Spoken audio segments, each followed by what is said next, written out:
Good morning, welcome. It is Wednesday, July. Thank you for joining us for our weekly update and reflection. Growing up, my parents had a family business. It was picking up milk from farmers. In those days, it was big milk cans. They were very heavy, and as a child, I couldn't lift them very much. But before I went to school, I would go with my father, and he would pick up this milk and bring it to cheese factories.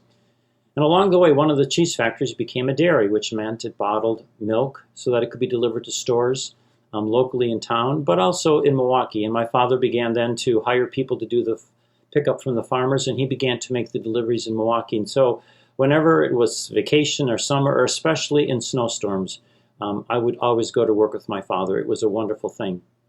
Along the way, I don't remember how old I was, but I must have been at least over 16 because I already had my driver's license. One day as we were coming home from one of the routes, we were on Highway 175 just to left Ackerville and approaching Slinger, and he pulled off the side of the road, and I was wondering now what, and he said, why don't you come over here and sit in the driver's side and you can begin driving. It was sort of a scary time because there was a clutch and a brake and all these different shifts to do, keeping this big truck on the road. And that's when it started. I'd watched him do an awful lot of things, but along the way he was realizing I needed to learn a few more things. And then when I was in college, one summer I came home after school, and he said, here are the keys. This summer, you do this route, and you take care of all the vacations. He went on to say that was one of his happiest days, and he looked forward. So every vacation, every summer, often on weekends, that's what I did. I'd come home and drive truck. He sent me on the road, and I was always amazed that he would give me, such a young person, keys to a truck and a milk box that cost so much to purchase that he would have trusted me to do that. But you will find today in the Gospel from Matthew chapter 10, that's exactly what Jesus did with his disciples.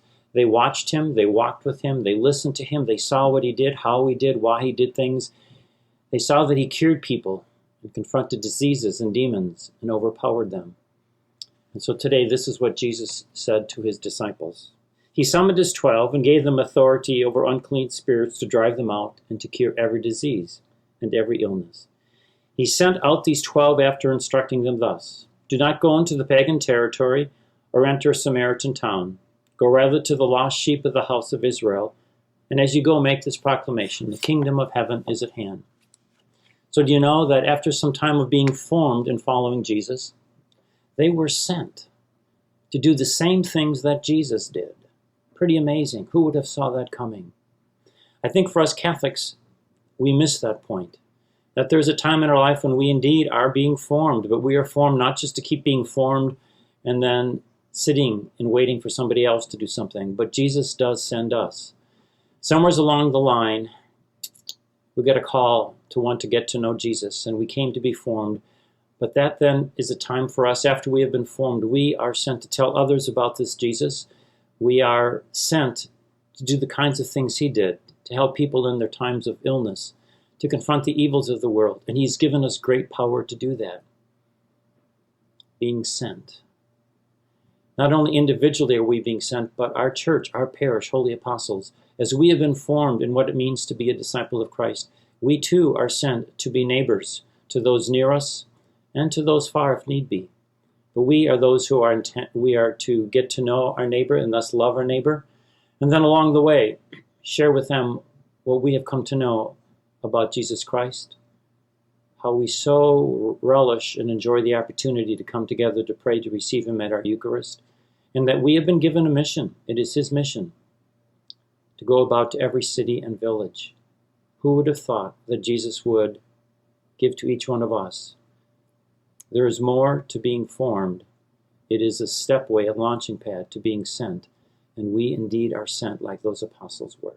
He believes in us, he trusts us, and he needs us to proclaim the kingdom of God is at hand and to show that his kingdom is different than other kingdoms. So, we have been formed, but we are sent. And we do our best to keep equipping us so that we may better understand all that we have that we can share and all that we must do. Just a simple update.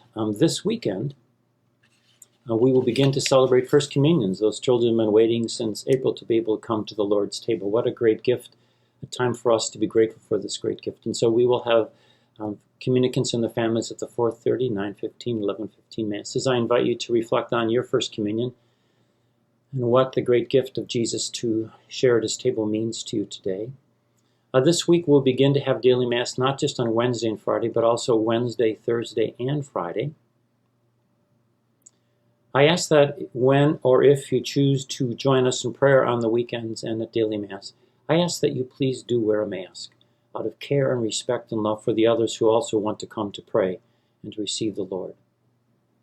Many months ago, I asked you to begin praying for our new pastor. Well, August 4th, Father Rule is coming. So I invite you to pray for Father Rule and the people of St. Paul's and Sacred Heart of Jesus who say farewell to someone, as you know, is a really lovable guy. So please continue to pray for him as he transitions from those two communities to come back and return, but now to be our shepherd and our pastor. Thanks for joining us today. Take care and God bless.